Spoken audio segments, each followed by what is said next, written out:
Loh itu makanya dulu orang itu kalau punya hajat besar senjatanya puasa. Laki-laki mencintai perempuan paling cantik sak fatayat kok ditolak? Puasa kalau laki-laki dulu. Iya. Masuk masjid baca ya Rahmanu ya Rahim 7 hari 7 malam I love you. Alhamdulillah kita ini masih punya pelajaran dari pelajaran yang paling tua yang diberikan Allah kepada manusia. Jadi bulan puasa ini adalah pelajaran lama yang selalu diajarkan kepada manusia. Makanya Allah menyatakan dalam firman-Nya, kama kutiba 'alal ladzina min qablikum, seperti orang dulu aku wajibkan puasa. Jadi yang puasa itu bukan cuma generasi kita, orang dulu juga disuruh puasa. Nabi Adam puasa dikenal dengan nama Ayyamul Bid sama Ayyamus Sud, hari terang, tanggal 13, 14, 15 rembulan, 27, 28, 29 rembulan. Nabi Idris diajari puasa, tapi tidak bernyawa makanannya, mutih kalau orang sekarang. Nabi Nuh motong kayu sampai membuat kayu dalam keadaan puasa. Nabi Ibrahim puasa. Nabi Musa naik ke Gunung Tursina puasa. Nabi Dawud sehari puasa, sehari tidak. Nabi Isa puasa. Nabi Muhammad dan umatnya juga disuruh puasa. Makanya karena puasa ini peribadatan kuno, kama kutiba 'alal ladzina min qablikum, maka hampir seluruh manusia mengenal puasa. Dan puasa ini ternyata tidak cuma orang Islam yang menjalankan.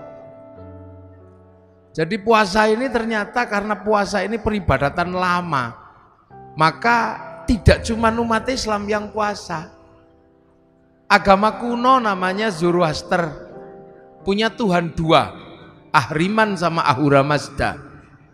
Nabinya namanya Zarathustra, ajarannya nihilisme, itu juga puasa. Tuhan terang Ahriman ini kalau kelahi sama Tuhan gelap, kalau Tuhan terang itu menang, maka terjadi gerhana bulan. Orang Zoroaster puasa 3 bulan. Kalau Tuhan terang yang kalah, gerhana matahari, puasa 3 bulan.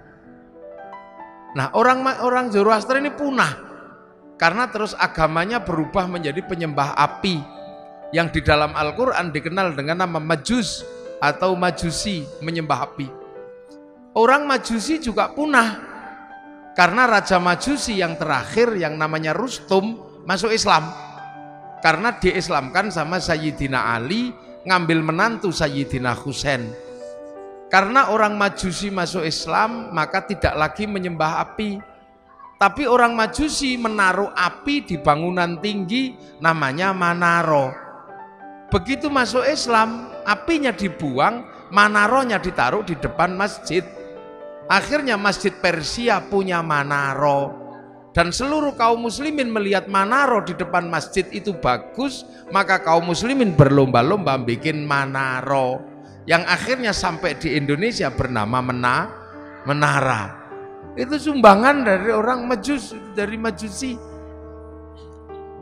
Nah, orang Hindu juga diajarkan puasa, namanya upawasa. Upawasa itu nggak makan, nggak minum, nggak menyentuh perempuan. Untuk apa? Jalan menuju moksa. Karena yang terbaik dari Hindu adalah mati tanpa material, hilang raga, hilang sukma, namanya moksa. Agar bisa moksa, ibadah terakhir setelah Upanishad, setelah kabumian adalah upawasa. Nggak makan, nggak minum, dan nggak menyentuh perempuan. Nanti hilang secara material. Makanya ketika Islam datang mengajarkan Syahrul Siyam, nggak makan, nggak minum, nggak menyentuh perempuan, kok mirip seperti upawasa, maka orang Indonesia menyebutnya bulan puasa. Itu istilahnya. Orang Yahudi, orang Buddha juga diajari puasa. Kalau pengen mendapatkan penyempurnaan 8 jalan menuju nirwana, harus puasa di bawah pohon bodhi dengan pakai kain selempang dalemannya tanpa jahitan. Orang Yahudi puasa, kalau peringatan Yom Kippur juga puasa. Orang Nasrani kalau Jumat Agung sebelum Paskah juga diajarkan puasa. Jadi puasa ini adalah milik semua agama, cuman caranya berbeda-beda. Jadi makanya kalau kemudian halal bihalal ini mempertemukan seluruh umat beragama yang berbeda, pasti nyambung karena urusannya dengan puasa. Nah ini lintas agama juga, loh ya nyambung kalau dalam urusan puasa karena semua agama mengenal puasa. Ini puasa. Makanya puasa itu saking terkenalnya, variasinya paling banyak. Di Indonesia ada puasa makan daun tok, namanya ngidang. Ada puasa makan umbi-umbian, namanya ngerowot. Ada puasa tanpa nyawa, namanya mutih. Ada puasa tidak kenyentuh matahari, namanya pati geni. Ada puasa diem, namanya bisu. Ada puasa gandul di pohon, namanya ngampret atau ngalong. Ada puasa jalan terus ngidan, itu puasa. Jadi variasinya paling banyak. Dan sejarah-sejarah besar dilewati dengan puasa. Sejarah tertulisnya Weda, sejarah tertulisnya Tripitaka, sejarah turunnya Al-Quran itu sejarahnya orang puasa. Sang Buddha Gautama tukang tirakat, Walmiki tukang tirakat, Rasulullah juga tukang tirakat. Makanya Quran turun setelah Rasulullah naik turun Gua Hira selama 15 tahun. Syekh Abdul Qadir Al-Jilani Ma'rifatullah setelah 25 tahun puasa di padang pasir dibimbing Syekh Mubarak Al-Madzumi. Sunan Kalijaga menjadi wali setelah puasa 3 tahun. Baca ya hayu ya qayyum walaupun keliru ya kayuku ya kayumu. Ya Saridin jadi wali setelah puasa 3 tahun. Baca Allahu Akbar walaupun keliru lawa bubar. Jadi sejarah besarnya ini orang puasa. Mbah Manap Lirboyo pengen mendirikan pondok pesantren Lirboyo, puasa ngerowot 56 tahun, makan uwi sampai akhirnya uwinya hilang karena dimakan genderuwo. Akhirnya sama Mbah Manap uwinya diganti gadung, akhirnya genderuwonya makan gadung. Begitu genderuwo makan gadung jam 12 malam genderuwonya mabuk. Ana makan itu pondok Lirboyo ambruk, maka dikasih minum minyak jarak. Nah akhirnya genderuwonya sadar terus punya tugas santri sebagai tukang ngisi jeding, nyenggot namanya. Makanya Lirboyo itu dulu kalau malam suka ada kriat-kriut itu genderuwo nyenggot. Nah sekarang genderuwonya pensiun karena Lirboyo sudah punya sanyo. Mbah Hasyim Asy'ari mendirikan NU, puasa 3 tahun dari hulu sungai Brantas sampai hilir baca surat Kahfi. Terus tiap malam nggak pernah tidur, ngatamkan surat At-Taubah 41 kali, surat Kahfi 41 kali dalam 2 rakaat sholat hajat. Makanya kalau NU jadi gede ya nggak masalah, wong tirakatnya besar. Maka penumpang NU itu macam-macam.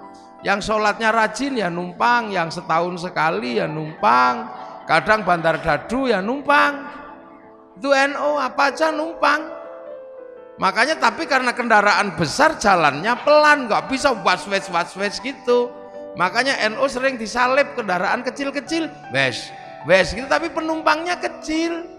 Yang naik yang cingkrang tok gitu. Yang naik yang jenggoten tok, yang nggak jenggoten nggak boleh naik. Tapi karena larinya cepet, was-wes sering nabrak, dikit-dikit tabrakan bruk, nabrak sapi, bruk, nabrak apa gitu. Lah NU biasa. Ya, Ki Gede Pemanahan ketika pengen membangun Alas Mentao disuruh puasa 20 tahun sama Sunan Kalijaga. Akhirnya puasa di Bang Lampir Gunung Kidul, pantat bekas puasanya sampai batunya dekok. Punya anak Danang Sutawijaya mbubak Alas Mentao, mendirikan Mataram 1758 dipecah oleh Belanda jadi Jogja sama Solo jadi Giyanti. Akhirnya Jogja jadi Amangkubuanan Pakualaman, Solo Mangkunegaran Kasunanan. Ki Ageng Pengging pengen punya anak jadi raja, puasa 7 tahun, lahir Joko Tingkir. Gitu. Nah, calon Raja Mataram nggak mau jadi raja, namanya Bagus Harun. Karena pengen melahirkan anak jadi raja tapi alim. Maka Bagus Harun keluar dari kerajaan, puasa di daerah Pagotan Ponorogo, belakang pabrik gula. Tirakat di samping sumur.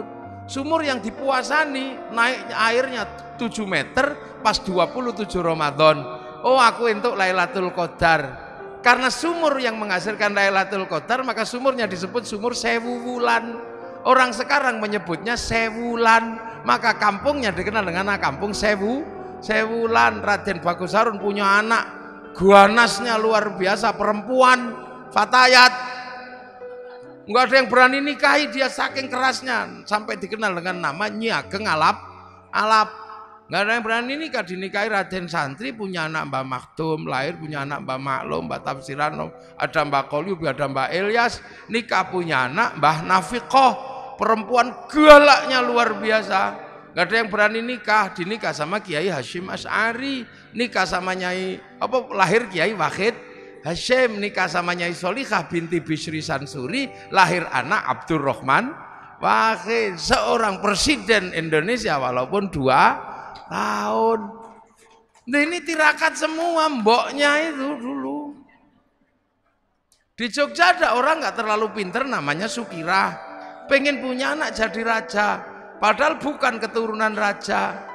Tetangganya cuma bilang paling kamu nanti jadi rajanya ketoprak anakmu. Tapi nekat puasa Bu Sukira 9 bulan, pengen punya anak jadi raja. Ya Allah, ya Allah. Keluar anaknya laki-laki jemblok keriting, dikasih nama Soeharto, jadi presiden 32 tahun. Loh, itu makanya dulu orang itu kalau punya hajat besar, senjatanya puasa. Laki-laki mencintai perempuan paling cantik sak fatayat, kok ditolak? Puasa kalau laki-laki dulu, iya. Masuk masjid, baca ya Rahmanu ya Rahim, 7 hari 7 malam, I love you. Kalau nggak percaya dibalik, perempuan mencintai laki-laki paling ganteng, puasa, baca ya Rahmanu ya Rahim. Kalau nggak santri, cari pohon besar, bacanya Sunan Mata Kaji, hajiku jaran goyang tak goyang, ya I love you. Loh, itu puasa. Jadi puasa itu menghasilkan energi yang aneh. Orang pengen kuat, puasa, baca la haula wala quwata illa billah. Tapi juga bisa kuat, baca Sunan Mata Kaji, hajiku Bandung Bondo puasa. Pengen kaya, puasa bisa. Ya Fatahu ya Rozak, sholat duha. Kalau nggak mau ya Fatahu ya Rozak, puasa di Gunung Kawi, pulang ya kaya. Udah puasa. Loh, makanya puasa ini punya energi yang universal.